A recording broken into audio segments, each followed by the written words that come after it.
Radhakrishna beautiful words. చందమామ ఎంతో స్వచ్ఛముగా, ఎంతో అందముగా, ఎంతో శుద్ధముగా ఉంటుంది. కానీ చందమామలో కూడా మనం నిశితముగా చూస్తే మచ్చలు ఉంటాయి. ఈ మచ్చలు ఉన్న కారణంగా ఎప్పుడైనా ప్రాముఖ్యత తగ్గిందా? తగ్గలేదు. దానికి కారణం చందమామ యొక్క నిరంతర ప్రయత్నమే.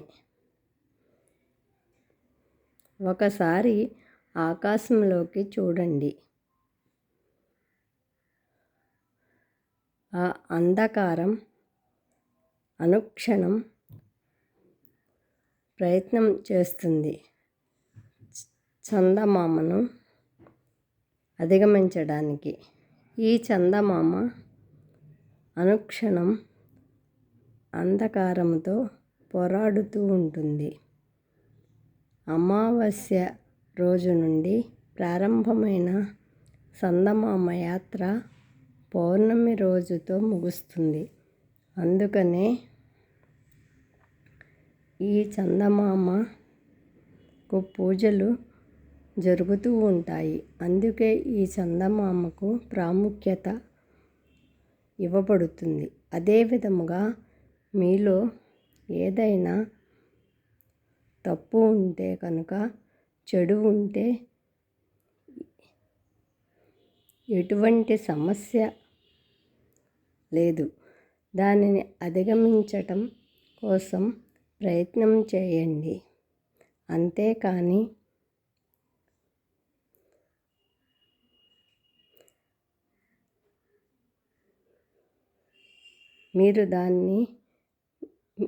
మీరు నిరుత్సాహపడుతూ పరచుకోకండి.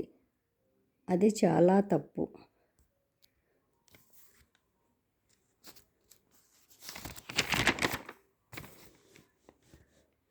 మన తప్పులను, మన పొరపాట్లను, మనలోని